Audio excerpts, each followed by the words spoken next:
The man in the truck next to me on the highway wasn't just looking at me. He was mouthing the same 3 words over and over, his face a mask of terror. And then I saw what was written, finger-painted in the grime on my passenger window. He's in your head. My name is Ethan, and this is the story of the day my mind became a haunted house. It was a Saturday, the kind of bright, boring afternoon that makes you feel guilty for not doing anything productive. The empty silence of my apartment was starting to press in on me, so I decided to drive to the Willow Creek Mall. I needed new sneakers, maybe a cheap lunch from the food court, just something to fill the hours. The drive should have been simple. A straight shot down the I-79, exit at the Willow Creek interchange, and you're there. I had my windows down, the radio tuned to a classic rock station, humming along to a Springsteen track. It was all so normal. That's the part one keep coming back to how utterly, deceptively normal it all was. It started with the truck. An old beat-up Ford F-150, a faded red that was more like a dusty pink, merged into the lane beside me. I didn't think much of it at first, but after a few miles, a prickle of unease started at the back of my neck. The truck was pacing me perfectly, its driver's side window aligned with mine. I glanced over. The driver was a man, maybe in his late 40s, with a gaunt, weathered face and a few days' worth of stubble. He wasn't looking at the road. He was staring directly at me. Not a casual glance, but an intense, unblinking stare.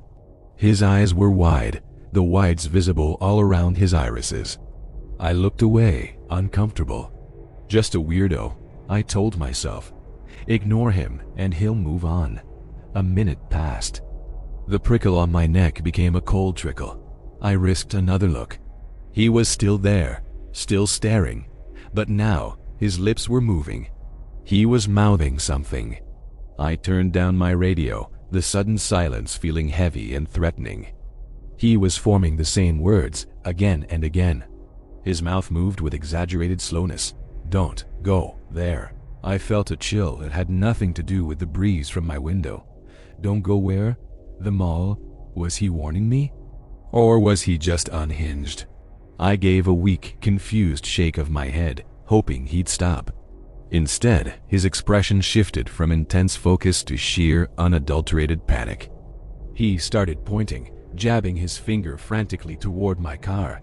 Not at me, but at my passenger side window. My heart began to hammer against my ribs. What was over there?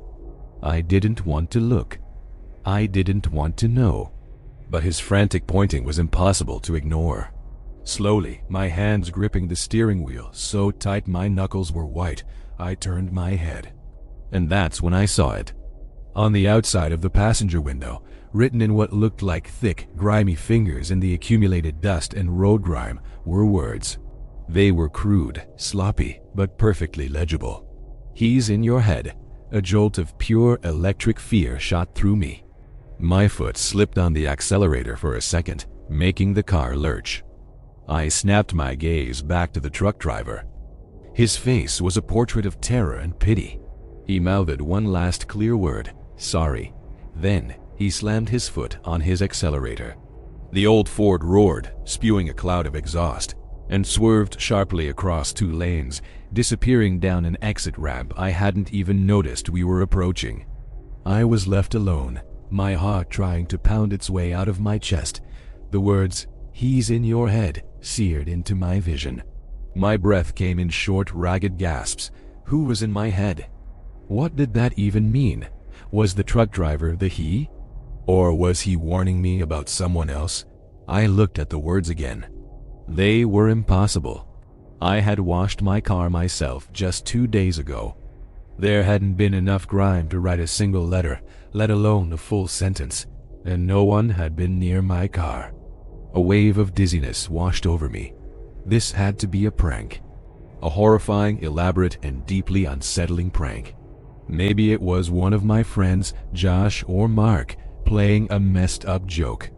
It had to be.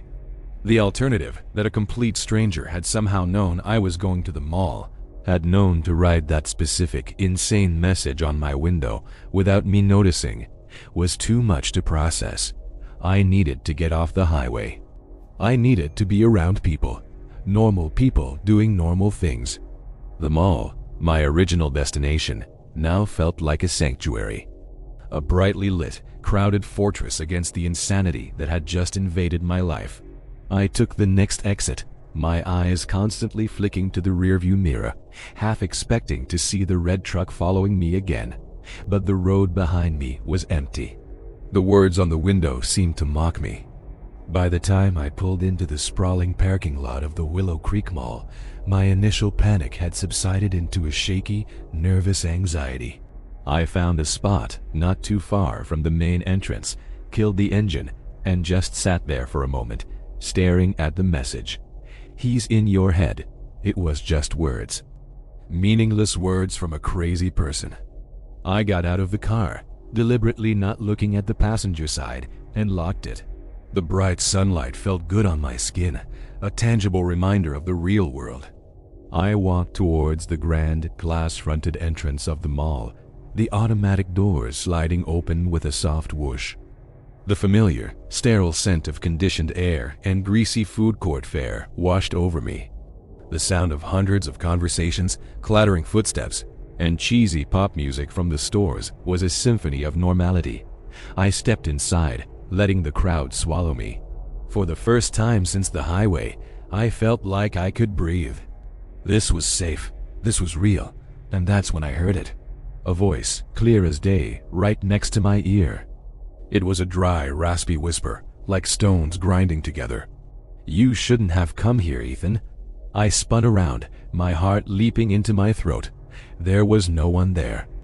Just a stream of shoppers flowing past me, a river of oblivious faces. It was my mind playing tricks on me, the stress, the fear. It had to be. Because the voice, I realized with a fresh wave of cold dread, hadn't come from outside. It had sounded like it was coming from inside my own skull. The breath froze in my lungs. The cacophony of the mall, the chatter, the music, the distant whir of a toy store, seemed to recede into a dull, muffled roar, as if I'd been plunged underwater. Every hair on my arm stood up. "You shouldn't have come here, Ethan." The voice had been so clear, so intimate, so inside. It wasn't an echo in a hall. It was a thought that wasn't mine, spoken in a voice that was alien and cold. My head whipped left and right, my eyes scanning the crowd for anyone looking at me, for lips that had just moved. A teenager laughed with her friends, a father scolded his toddler, a group of old men power-walked in sync. No one was paying me any attention. I was just another face in the sea of consumers. It was stress, I muttered to myself, the sound of my own voice a small comfort. A panic attack, from the truck. That's all. I decided to stick to the plan.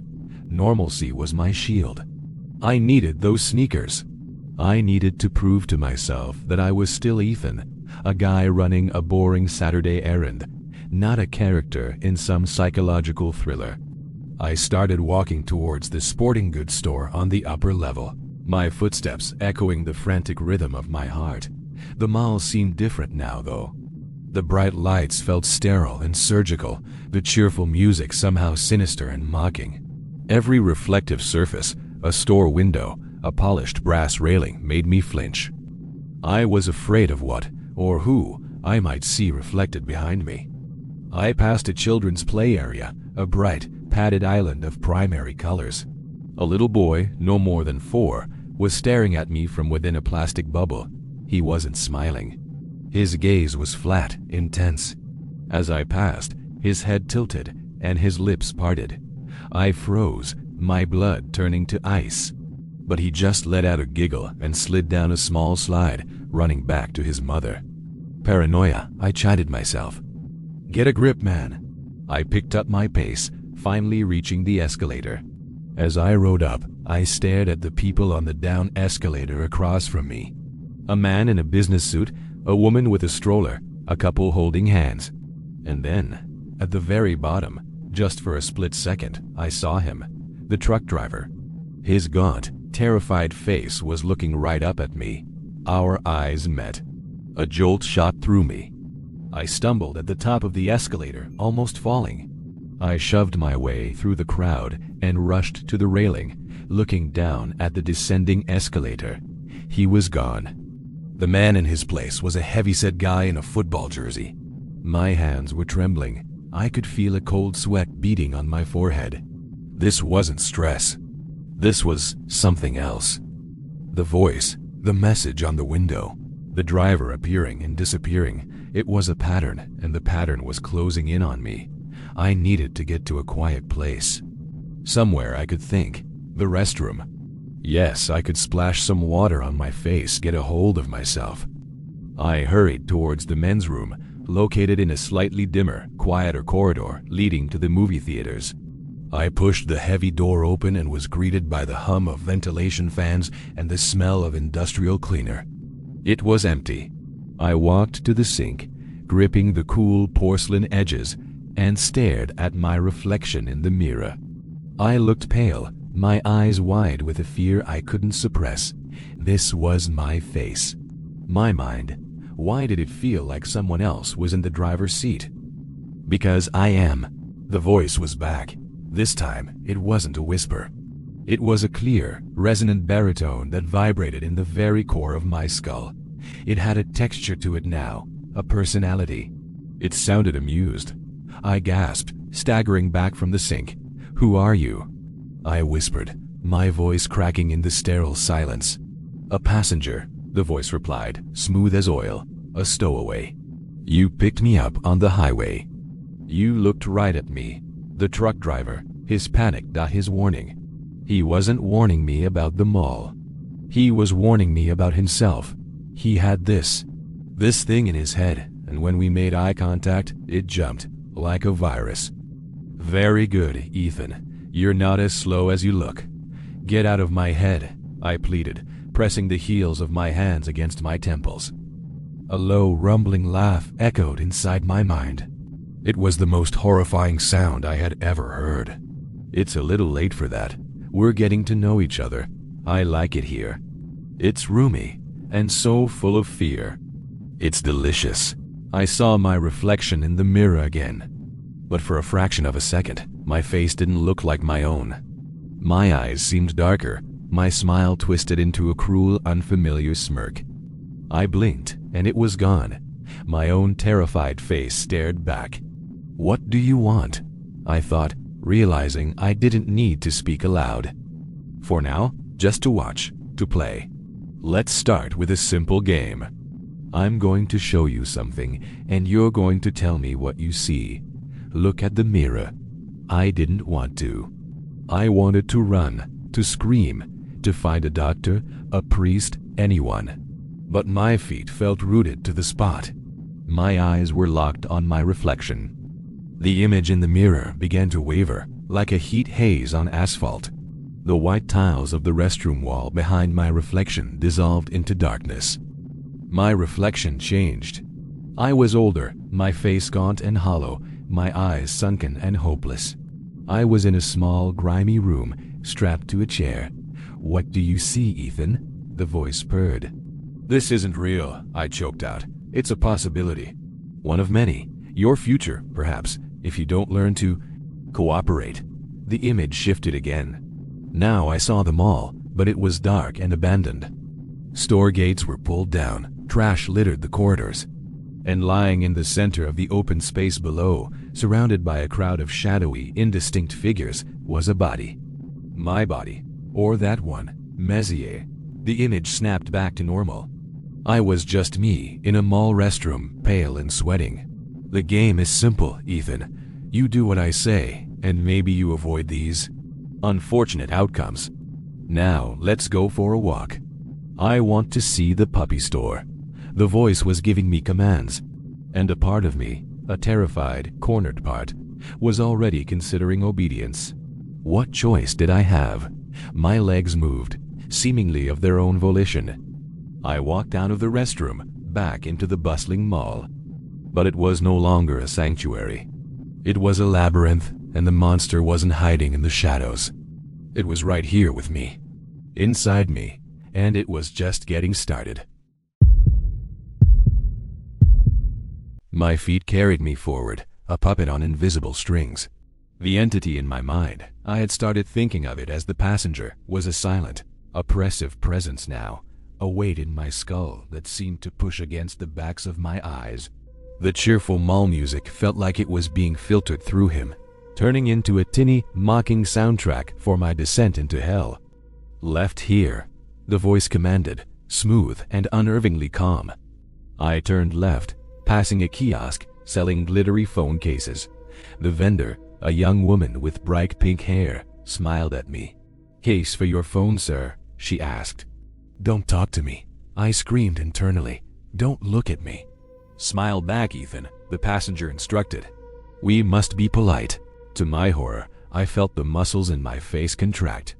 A wide, friendly smile stretched my lips.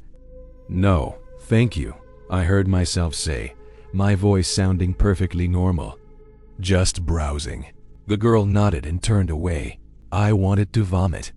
I had not consciously chosen to smile or speak. He was piloting my body, using my voice box, and I was just a spectator trapped in the cockpit. See? Cooperation isn't so hard. Now, the puppy store. I do so love the little creatures, so full of simple, pure emotion. It's like a shot of adrenaline. We reached the pet store. Pause and play. It was a brightly lit, cacophonous place filled with the yips and mews of anxious animals. Children had their faces pressed against the glass enclosures, pointing at sleeping kittens and scurrying hamsters. The main attraction was a large, padded pen in the center, where a litter of golden retriever puppies tumbled over each other. I stood at the edge of the pen, my body rigid. A little puppy, its fur still soft and fluffy, wobbled over to me and sniffed my shoe. It looked up, its tail wagging in a blur, and let out a happy little bark. A genuine flicker of warmth cut through my terror. The innocence of it was a balm. "Ah, there it is," the passenger cooed, his voice dripping with a predatory relish. "That little spark of joy, so bright, so tender." The puppy suddenly yelped, a sharp, pained sound. It scrambled backward from me, its tail tucked between its legs, whining and shaking.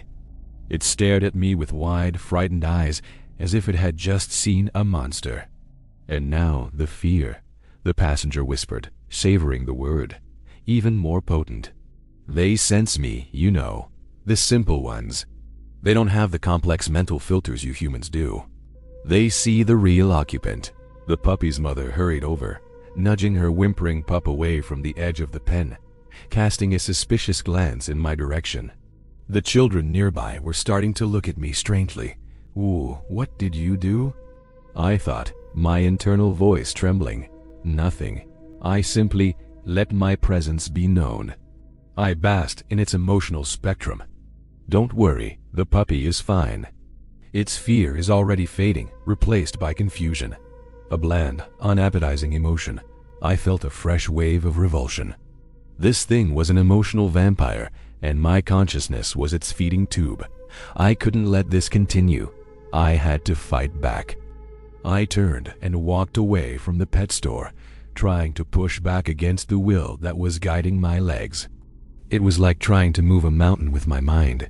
My muscles screamed in protest, but I managed to slow my pace, to introduce a hesitation. TSK, Ethan. Resistance is futile and frankly rude. I thought we had an understanding. A sudden, blinding headache lanced through my temples, so sharp and violent I saw stars. I stumbled, bumping into a display of sunglasses outside a store. Several pairs clattered to the floor.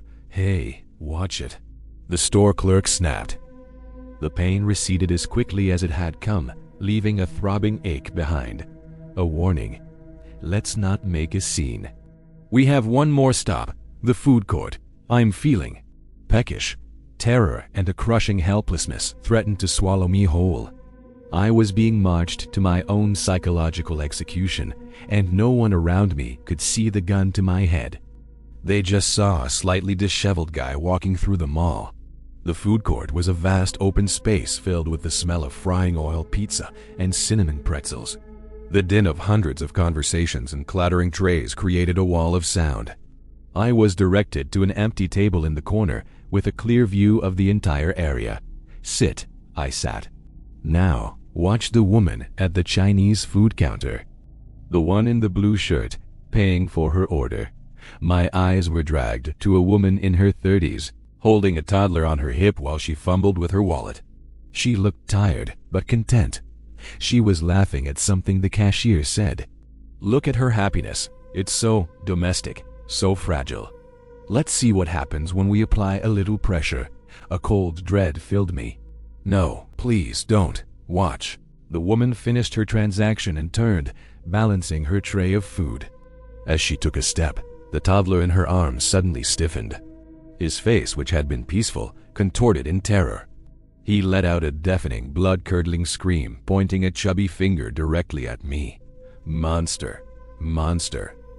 The child shrieked, his voice cutting through the food court noise. People turned to stare. The woman was startled, trying to shush her son. "Honey, no. There's no monster." But the child was hysterical, writhing in her arms, his eyes locked on me in pure, unadulterated horror. The bad man with the black eyes. A circle of silence was spreading out from our table. Dozens of eyes were now on me. I saw suspicion, confusion, and fear on their faces. The mother, flustered and embarrassed, shot me a look that was part apology, part unease, before quickly gathering her things and rushing away, her son's wails echoing behind them. The food court slowly returned to its noisy baseline, but the stares lingered. I was marked. "You see?" The passenger's voice was giddy with power. "They don't know why, but they can feel it. The corruption. The stain that is me, and by extension, now you. You are becoming a source of unease in your own world, Ethan. A ripple of wrongness." I put my head in my hands, the throbbing in my skull returning. I was losing. He was eroding my reality, my connection to the world, piece by piece. "Don't despair," the voice said, its tone shifting to a false, chilling sympathy. "This is just the orientation. The real game is about to begin. And for it, we're going to need a player too." My head snapped up. "What does that mean?" "Look, by the fountain. See her." My gaze was pulled across the food court to a small decorative fountain. Sitting on its ledge, scrolling through her phone, was a young woman. She had coppery red hair pulled back in a ponytail and wore a dark green sweater. She looked normal, kind, uninvolved. "Her name is Chloe," the passenger informed me, the words slithering into my brain. "She's new in town. She feels a little lonely. She's perfect." A new, different kind of fear ignited in my chest. Leave her alone. But where's the fun in that? The game is simple, Ethan. You will go over there. You will talk to her. You will be charming. You will get her number. And you will bring her into our little circle. No, I won't do it. The defiance felt weak, even to me. The headache returned, not a lance this time, but a vice, crushing my skull. The world swam in and out of focus, the lights of the food court strobing violently. A high-pitched whine filled my ears, drowning out all other sound. "You will," the passenger snarled, his voice losing its polished veneer, revealing something ancient and vicious beneath. "Or I will make you walk into oncoming traffic on the highway. Your body will be a red smear on the asphalt, but I will simply find a new ride. This is not a negotiation. This is your new reality. Now, stand up. And go talk to Chloe." The pain and the auditory assault ceased. I was left gasping, my body trembling uncontrollably. I looked at the girl, Chloe, who was now taking a sip of her drink, completely unaware that she had just become the prize in a nightmare. I had a choice, but it was no choice at all. Betray an innocent, or die, and let this thing move on to someone else.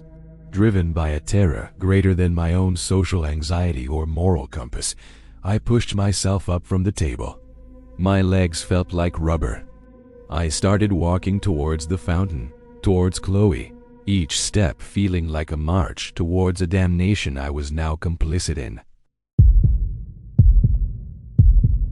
The distance between my table and the fountain felt like a mile. With every step, a war raged inside my skull. Just turn around, run, scream, tell her to run. And then you die, the passenger countered, his voice a silken threat in the stillness of my mind. And I will simply ask the next man who walks by to do it. Her fate is sealed, Ethan. The only variable is your level of participation. The logic was monstrous, but it was a cage. If I ran, I was condemning her to this thing's attention anyway, just with a different puppet. If I played along, maybe I could find a way to warn her. Maybe I could find a loophole. I reached the fountain. The sound of splashing water, which should have been calming, felt like a countdown. Chloe looked up as my shadow fell over her. Her eyes were a warm, intelligent hazel. She offered a small, polite smile. Don't smile at me, I thought, my heart breaking. I am a trap. Now, the passenger instructed. Speak, say, excuse me, is this seat taken? My vocal cords tightened. I fought it, clamping my jaw shut. A sharp, electric jolt, like a taser to the brain, made my vision whiten for a second. I gasped involuntarily. Are you okay? Chloe asked, her smile fading into a look of concern. The concern in her voice broke me. It was my undoing. The passenger seized the opening my pain had created. The words came out of my mouth, smooth and practiced, in a voice that was mine but not my own. Excuse me, is this seat taken? It sounded friendly, confident. Nothing like the terrified scream echoing in the vault of my own consciousness. No, not at all, she said, gesturing to the spot beside her. I sat down. The marble of the fountain ledge was cold through my jeans. Tell her your name is Ethan. Ask her if she comes here often. I'm Ethan, I said, the smile on my face a rigid, foreign mask. Do you come here often? It was the most cliché line in the book, but he made it sound charming, self-deprecating. She laughed, a light, musical sound that made the passenger hum with pleasure. Actually, no.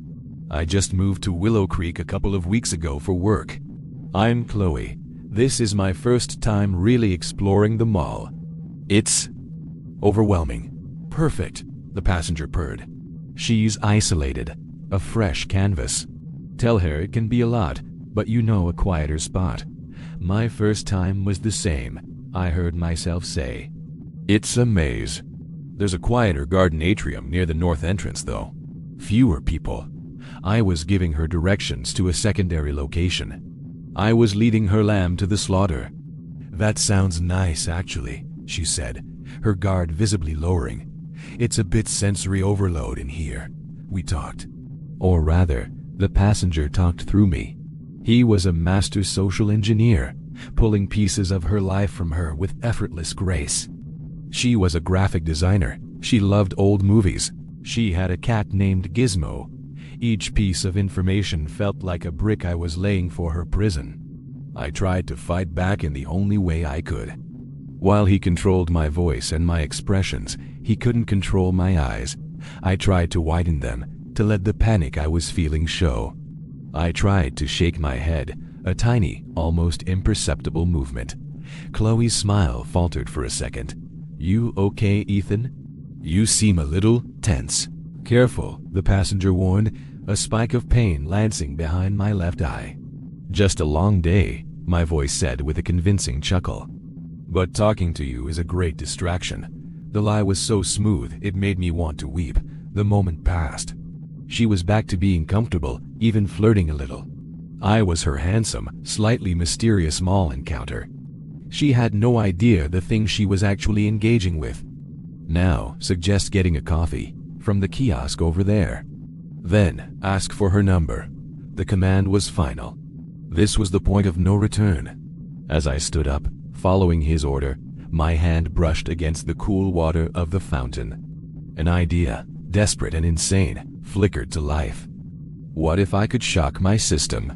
What if I could create a disruption so great it would break his concentration, even for a second? Coffee sounds great, I said to Chloe. My treat. I walked towards the coffee kiosk. The passenger's attention focused on the success of his manipulation. As I approached the counter, I deliberately stumbled, lurching forward. With a cry that was only half feigned, I thrust both my hands, palms open, into the large, decorative water basin of the fountain. The water was cold, but it did nothing. Pathetic, the passenger sneered, utterly unimpressed. Did you think a little splash of water was an exorcism? I am not a ghost, Ethan. I am a consciousness, a thought. You cannot drown me. Hopelessness crashed over me. I had failed. I ordered 2 coffees with hands that trembled for real now. When I returned, handing Chloe her drink, the passenger made his final move. I'm really enjoying this, my voice said. I'd love to do it again sometime without the crowd. Could I get your number? She smiled, a genuine, lovely smile. I'd like that. She recited her number, and I put it into my phone, which now felt like a tool for a predator. Excellent, the passenger said. The connection is made. The hook is set. Now, it's time to leave. Tell her you have to meet a friend, but you'll text her tonight. I delivered the lines like a seasoned actor, the performance flawless.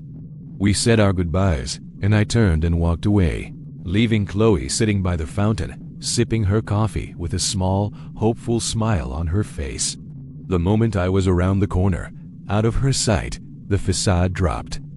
My body slumped against a cold, tiled wall. I was panting, sweat soaking my shirt. A valiant, if foolish, effort at the fountain, the passenger said, his tone one of amusement. I admire the spirit. It makes the breaking more satisfying. What are you going to do to her? I whispered, my voice raw. To her? Nothing directly. This isn't about her, Ethan. It's about you. She is merely a tool. A whetstone to sharpen your obedience. He paused, letting the dread build. The real game begins now. You have her number. You will use it. You will arrange a meeting. And when you do, you will do exactly as I say. The consequences of refusal.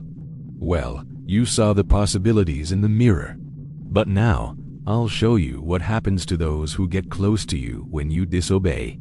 An image flashed in my mind, vivid and brutal. It was Chloe, but not the vibrant woman I just met. Her face was pale and still, her hazel eyes wide and unseeing, a trickle of blood drying at her temple. It was the image from the restroom mirror, but now I knew her name. The image vanished, leaving a searing afterimage on my soul. Your fear for yourself was a mild appetizer, Ethan, the passenger whispered, the sound slithering into every corner of my mind. But this fear for her, the guilt, the responsibility, this is the main course, and I am so very hungry. I slid down the wall onto the cold floor, burying my face in my hands. I was no longer just a prisoner in my own mind.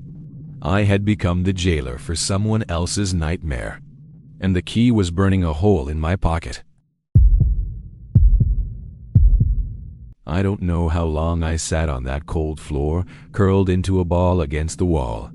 Shoppers stepped around me, some with muttered comments of drunk or weirdo, but most just ignored me. I was part of the scenery now, a piece of human debris. The hope that had flared when I met Chloe, the hope that I could use this connection to somehow save us both, was gone, replaced by the crushing certainty that I was her doom. Get up, the passenger commanded, his voice no longer amused. It was all business now. We're leaving. You have a text to send. My body obeyed, moving with a heavy robotic lethargy. I was a shell, drained of will. The walk through the mall was a blur of meaningless color and noise. The automatic doors slid open, and the late afternoon sun hit me like an accusation. The world was still turning, the sky was still blue, and it was all a lie. My car sat where I'd left it. The words, "He's in your head," were still scrawled on the window, but they seemed redundant now. They were just a signpost for a journey I was already on. I got in, the silence of the car more oppressive than any noise. I took out my phone. My thumb hovered over the screen. Now you will text her. You will say, "Hey Chloe, it was really great meeting you. I'd love to see that garden atrium with you sometime. Are you free tomorrow afternoon?" Every fiber of my being screamed in protest. This was setting the trap. This was loading the gun. But the image of Chloe's lifeless eyes, the one he'd burned into my mind, was more powerful than my defiance. With trembling fingers, I typed the message exactly as he dictated. I hit send. The whooshing sound of the message leaving my phone felt like the closing of a cell door. Good. Now, drive home. The drive was a silent, tense affair. The passenger was quiet, a watchful serpent coiled in my mind. I kept expecting him to comment, to torment me, but he was conserving his energy, focused on the next phase of his game. This, somehow, was worse. His silence was a predator's patience. I pulled into my apartment parking lot, the familiar setting now feeling alien and threatening. My home was no longer a sanctuary. It was just another room in the prison. I walked inside, the door clicking shut behind me with a sound of finality. I stood in the middle of my living room, not knowing what to do. The mundane acts of life changing clothes, making food, watching TV felt impossible. How could I do any of those things when a monster was sharing my skull? Now we wait, the passenger said. An hour later, my phone chimed. A wave of nausea washed over me. I didn't want to look. Check it. I picked up the phone. It was from Chloe. Hey, Ethan. Me too, smiley face. Tomorrow afternoon works for me. 2 p.m.? Her kindness, the little smiley face, felt like a physical blow. She was happy. She had no idea. Reply. 2 p.m. is perfect. I'll meet you at the north entrance. I sent the message. The trap was now set, the bait taken. The rest of the evening passed in a hellish limbo. The passenger was mostly quiet, but his presence was a constant, suffocating pressure. I tried to watch TV, but the images were meaningless. I tried to eat, but the food was like ash in my mouth. Every thought I had felt like it was being monitored, judged, and filed away. As I lay in bed that night, staring at the ceiling in the dark, the true nature of my predicament settled over me. I was completely alone. I couldn't tell anyone. If I went to the police, they'd think I was insane. If I tried to warn Chloe, the passenger would either stop me or carry out his threat. I was isolated in the most profound way possible, imprisoned within the confines of my own mind. Sleep was a fleeting, fractured thing. I drifted in and out of nightmares, each one a variation on the themes the passenger had shown me. Chloe falling, Chloe screaming, Chloe's accusing, dead eyes.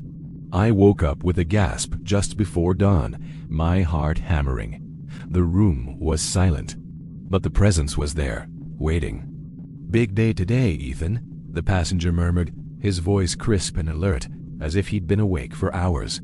Are you ready to play? The hours crawled by.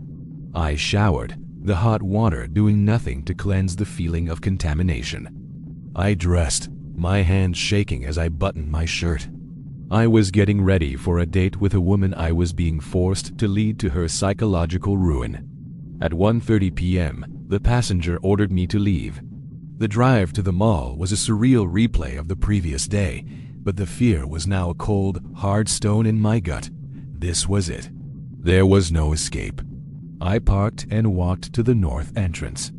The garden atrium was, as I'd said, a quieter, more secluded part of the mall, filled with lush plants, a trickling artificial stream, and a glass-domed ceiling letting in the afternoon sun. It was beautiful. It was the perfect place for a horror to unfold. Chloe was already there, standing under a large fiddle-leaf fig tree, wearing a yellow sundress. She looked hopeful and beautiful, and the sight of her made my soul ache. She saw me and waved, her smile bright. Smile, Ethan. Wave back. I did. The puppet performing for his master. Hey, you found it, she said as I approached. It's one of my favorite spots, I heard myself say. The lie was becoming easier, which was the most terrifying thing of all. We started walking slowly along the path. She talked about her day, about a difficult client at work. I nodded, made sympathetic noises, all while screaming inside. It's time, the passenger announced, his voice thrumming with anticipation. The game is called Broken Trust. You are going to tell her a secret. You are going to tell her that you have a psychotic break sometimes, that you hear a voice, that you're afraid you might hurt someone. No, I thought, my internal voice a raw plea. That will terrify her. She run. Precisely. And when she gets scared, when she tries to pull away, I will make you grab her arm. Not hard, just enough to stop her. And I will make you say you're the only one who can calm it down. Her fear will be exquisite. The conflict between her instinct to flee and her compassion to help a sick man. It will be a symphony. This was his design. He didn't just want to scare her. He wanted to twist her kindness into a weapon against her, to make her a participant in her own torment. He wanted to break her spirit. We reached a secluded bench near the stream. We sat down. Now, Ethan, tell her. I opened my mouth. The words were there, lined up by him, ready to be fired. I looked at Chloe, at the faint freckles across her nose, at the genuine concern in her eyes. I couldn't do it. I would not be the instrument of this corruption, even if it killed me. With a Herculean effort, the greatest of my life, I wrested control of my voice. The words that came out were not his. They were ragged, desperate, and mine. Chloe, run, I choked out, sweat beading on my forehead from the strain. Please, get away from me. Right now. Her smile vanished, replaced by confusion. Ethan, what's wrong? Fool. The word was a blast of psychic fury inside my head. A blinding pain erupted behind my eyes, and my vision tunneled. I felt my body stand up, my arm lifting against my will, reaching for her, but I had created a moment of confusion. A split second of delay. Chloe saw the change in my face.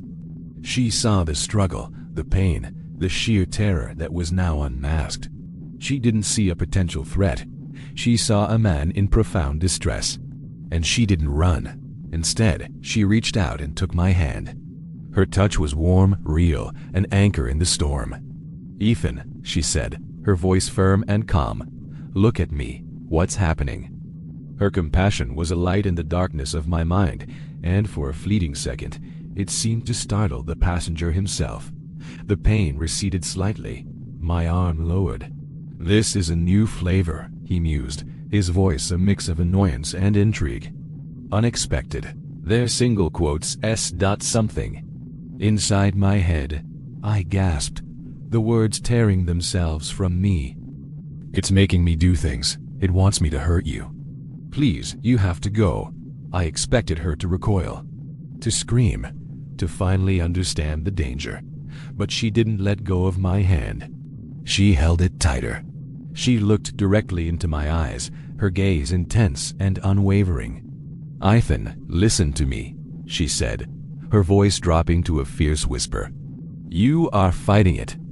Right now, you are fighting it, and you are winning. It does not own you. Her words were a lifeline. They were the first words of true understanding I had heard since this began. They didn't cure me, they didn't drive the passenger out, but they did something else, something perhaps more important in that moment. They gave me back a piece of myself. The passenger's rage was a silent, cold inferno in my mind. The game had been ruined. His perfect symphony of fear had been interrupted by a simple, defiant chord of empathy. This changes nothing, he snarled, his voice losing its polished calm, becoming guttural and ancient. This only prolongs the inevitable. She has simply chosen a more protracted form of suffering. And you, Ethan, will have a front row seat. The pain returned, but it was different now. It was no longer a tool to enforce obedience, but a punishment for defiance. My body convulsed, and I cried out, doubling over. Chloe held on to me, her arms around my shoulders, telling me to breathe. Look at me, Ethan. Stay with me. Through the agony, I looked at her. I saw not a victim, but an ally. The game wasn't over. The passenger was still there, a malevolent cancer in my mind. He would try again. He would find new, more cruel ways to break us. But as I knelt on the ground in that beautiful atrium, held upright by a woman who should have run from me, I realized the nature of the horror had shifted. It was no longer just a mind game of fear and control. It was a war, And in that war, Chloe's hand in mine was the first bullet I had to fire back. The passenger had wanted to use her to break me. Instead, she had given me a reason to fight. The real horror was just beginning, but for the first time, I wasn't facing it alone. And for a creature that fed on isolation and fear, that was the one thing it hadn't accounted for. The battle for my mind was far from over, but the first skirmish had ended not with a scream of terror, but with the quiet, resilient grip of a human hand.